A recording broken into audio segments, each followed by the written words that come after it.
reference to Part 1. Part 1. You will hear a conversation between a dental receptionist and a patient. Now you have some time to look at questions 1 to 6.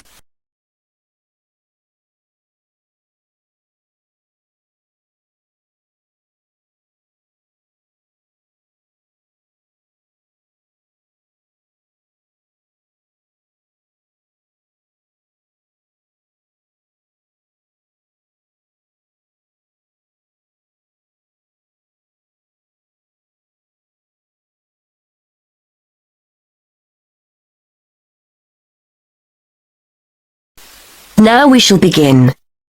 You should answer the questions as you listen, because you will not hear the recording a second time.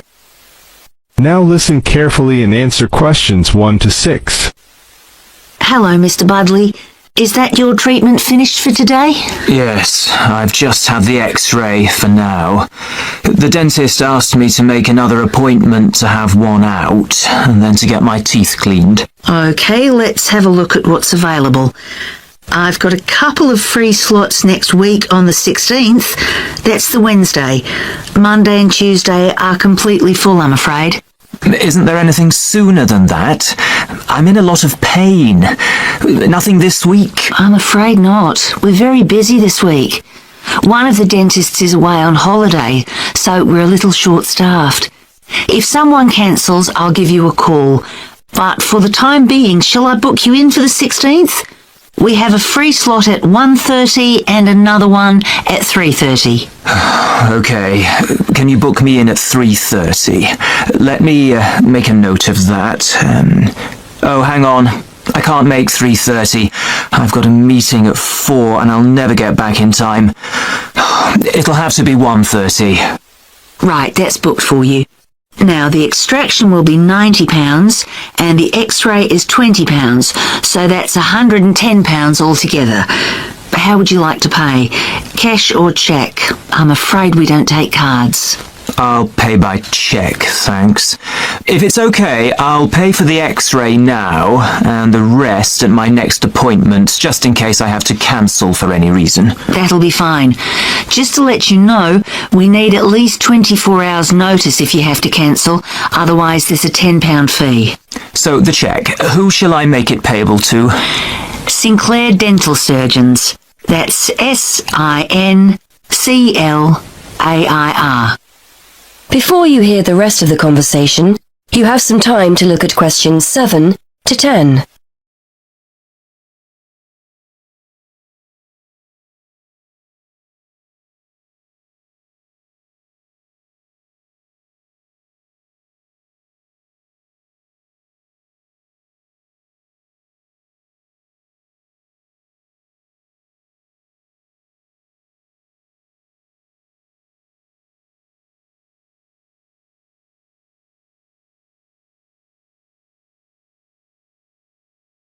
Now listen and answer questions 7 to 10. While I'm here, I was wondering whether you had any information about dental insurance. I think my teeth are beginning to show signs of age, and I might need a lot more treatment. There's a company we work with.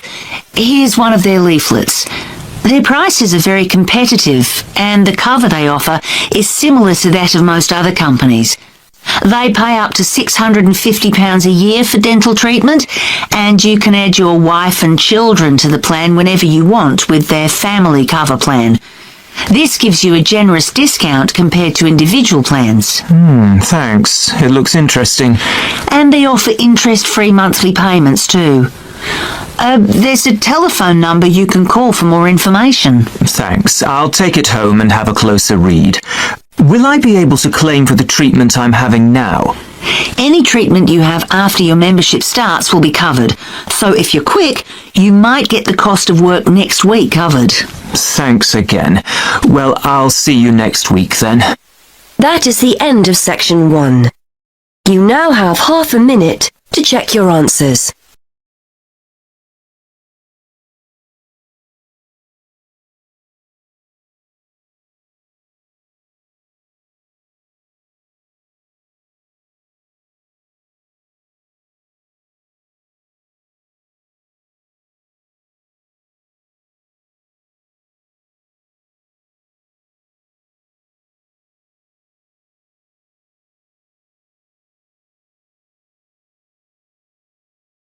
Now turns to Part 2.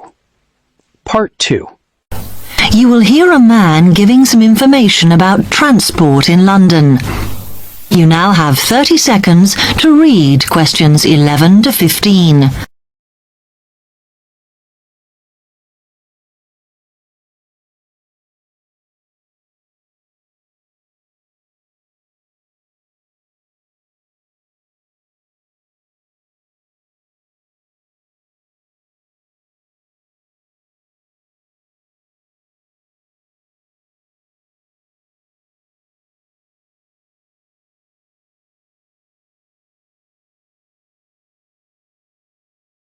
Now listen carefully and answer questions 11 to 15. Hello, can I help you? Oh, yes. I was wondering what the best way was for me to get around London. Well, there are a lot of possibilities. As you probably realise, the main ways to get around are bus, train and tube. The Underground. It depends how much you want to spend. All forms of transport offer special tickets, such as cheap day returns on the trains and so on. Overall, you'll spend less on the bus, as it operates on a basic flat fare for each journey. But of course, it may not go to where you need to travel to. The mainline trains only operate in the outlying areas, though a few cross London, whereas the tube has stations which are placed in central areas of the city, close to the main sites and shops. Obviously, there are more bus stops, but you will probably have to change buses to get where you want, which can be inconvenient.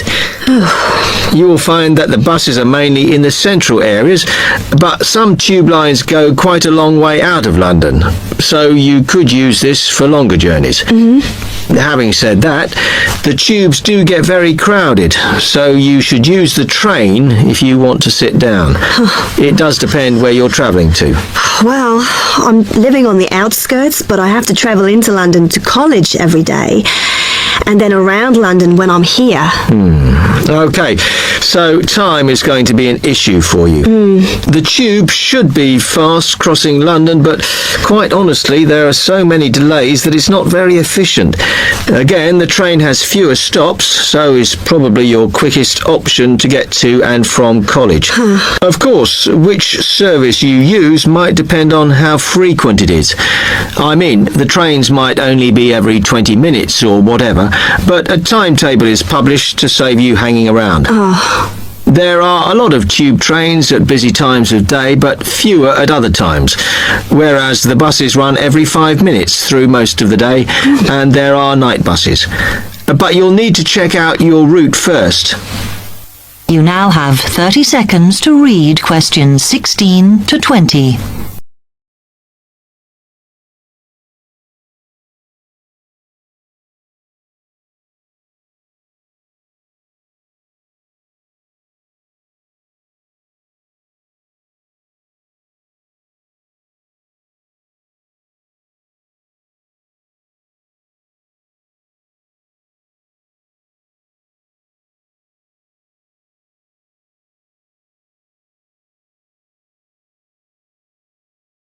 Now listen carefully and answer questions 16 to 20. Okay, thanks. How can I get from here to Hackney then? Right, well, you can choose. We're here at the information office, okay? Now, next to us, on the corner of the High Street and Sweet Street, is the bus stop, opposite the bank. The bus goes all the way to Hackney, but it is a very indirect route, so it could take ages. If you want to take the train, walk down the High Street towards the city, go past the bank, and on your left is the station, just before you get to the post office. There's a mainline service to Hackney Wick, so if you need to get into the centre of Hackney, you may need to pick up a bus when you get there. Opposite the post office, on the corner of Hart Lane, is the tube entrance. You'll see the big signs. That's probably the best way to get there, though you may have to change. It's probably best if you go and get a travel card first. To get to the ticket office, you go out of here onto the High Street. Then turn into South Street, and the ticket office is on your right opposite the cinema.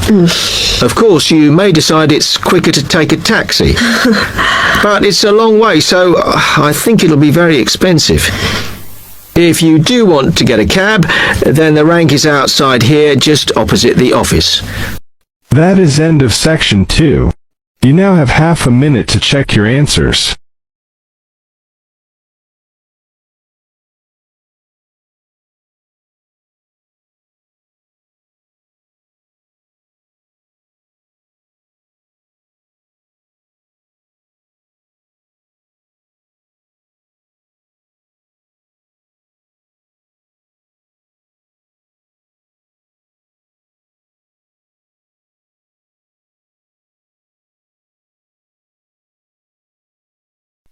Now turns to part 3. Part 3. You will hear a student union officer's speech. First, you have some time to look at questions 21 to 25.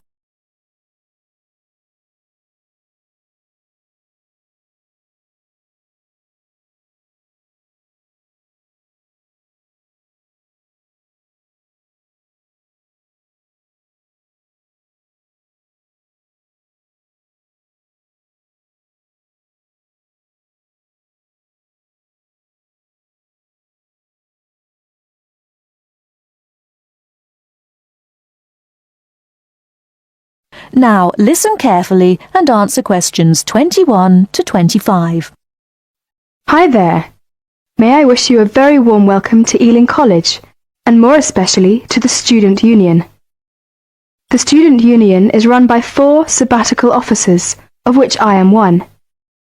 As the president, I am charged with the overall day-to-day running of the union itself, according to established policies within the Constitution. We also have a brilliant staff team who will help us, and you'll meet them when you have 5 minutes to drop in and see us. The last year has seen the Student Union grow from incorporating a bar and a few officers with a small shop into being a thriving concern, which controls, to its credit, 2 bars, a cafe bar or restaurant, a shop, a comprehensive welfare department, and numerous offices. All this has been achieved by sheer hard work and dedication on the part of last year's sabbatical team and staff, who overcame many obstacles and teething problems, but won through in the end. This year, our aims as a team will be to consolidate on what has already been achieved, and to secure the future of the Union.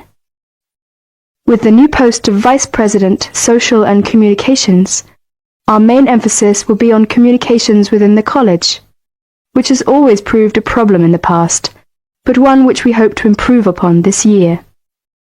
One way will be the regular publication of a Student Union magazine, so all you budding journalists, come on down.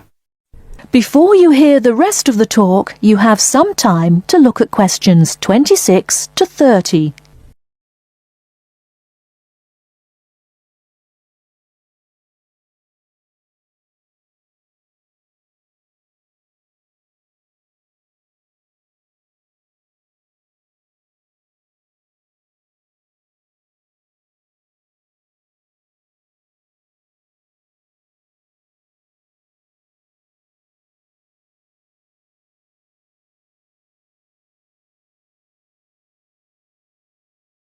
Now listen and answer questions 26 to 30. We are very aware that a lot of you have never had any contact with student unions before, and don't know what they are or what they can do for you. So basically, here's a quick rundown. If you have any problems at all, either when you start college or throughout your time here, don't hesitate to drop in the SU office in the North Building and see Pat, our office assistant. She will be able to help you with most of your day-to-day general inquiries, or if she can't, she will direct you to one of our staff who can. Myself and the other 3 vice presidents are here every day, and if you need to see us, just fix a time with Pat, and we'll be only too happy to help you. By the way, queries or problems can range from a late grant check, finding a place to live and academic matters, right through to the best places to eat, directions to the bar, or somebody blocking you in the car park. We'll give anything our best shot. Please remember, while you're at Ealing, that going to college is not just about education. Make sure you enjoy yourself as well, because believe me, time will fly once you're here. Ealing is a really good place to live, as there is lots to see and do.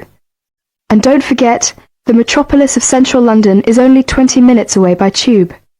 Finally, the Student Union is an organisation run by students for students. So if there is anything you don't agree with, or you have any new ideas, please come along to the Union General Meetings and don't be afraid to speak up. Or you could give up a little of your time and stand for the Executive Committee, which is made up of students who help us out with lots of interesting things. I would like to take this opportunity to thank all the sabbaticals of the last 2 years who have worked so hard. My very special thanks goes to Winston, Martin and Peter and all the staff who not only did a great job but have been my good friends as well. Lots of luck and success for your year at Ealing. Work hard, but play hard as well. That is the end of part 3.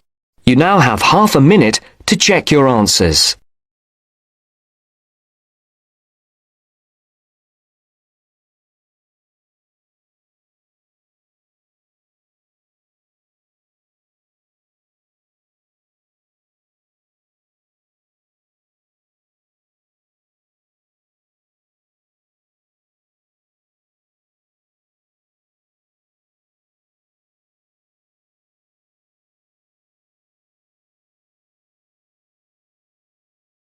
Now turn to Section 4. Section 4. You will hear a talk on the effect of architecture on people's mood. First, you have some time to look at questions 31 to 40.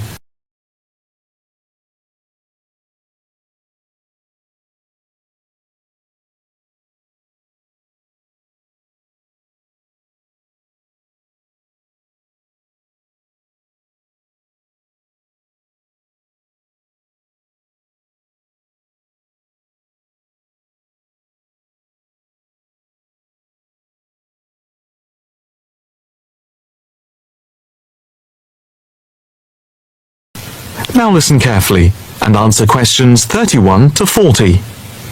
My group has been doing a project on the importance of architecture in people's lives and whether it has any impact on the lives of people in general.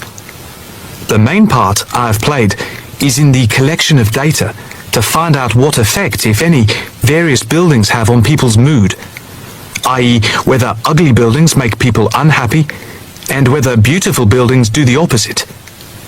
We had originally thought of starting measuring people's reactions by using a questionnaire with about 40 questions, which we were going to hand out to people, including students at the university. But we were worried that doing the questionnaire would be too time-consuming for people to fill in, so we gave up the idea. I then asked several of the postgraduate students for advice. One of them came up with the simple idea of showing people images of various buildings from different eras and styles, instead of giving out the questionnaire, and asking them to indicate how they felt on a scale of 1 to 5 about the images, where 1 was unhappy and 5 was very happy. People would also be given the option of not saying what they felt. Using the scale meant that it would be much simpler to record people's reactions. I decided to follow this advice, and so the first stage was to collect a large number of images. I used Google to print off colour images of views of houses and apartment blocks where people live, and different types of buildings where they work. I started with about 30 or 40, and then reduced them to 10 images.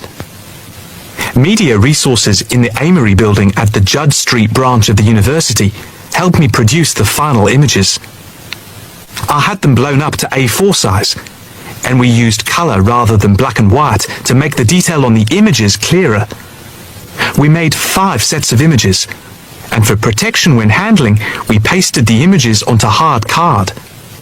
Then, using a machine to wrap them with plastic, we laminated the cards.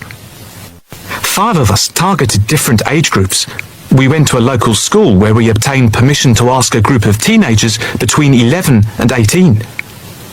We also asked a sample of the general public, including tourists from all over the world, as they exited the Tate Modern in London, what they thought. We aimed to ask people from different age groups, namely 20 to 40 and 50 and over. What our group learnt most from the project was first of all the value of teamwork. And secondly, we found that we had to appoint a leader to stop us pulling in different directions and falling apart. So this turned out to be an invaluable lesson for all of us. As to the findings, for us they proved intriguing. In the end, the sample consisted of 311 respondents. I thought initially that people wouldn't be interested in taking part. With the youngest age group, their reaction was very mixed. It was clear that the youngest group had no pattern of preference at all, as they frequently gave no reaction to the pictures. For the 20 to 40 age group, we found that they tended to score more in the middle range, around 3. We found that out of the 3 groups, the most likely to be favourably affected by the images, that is, they were more likely to score the images as 5, were those aged 50 and above.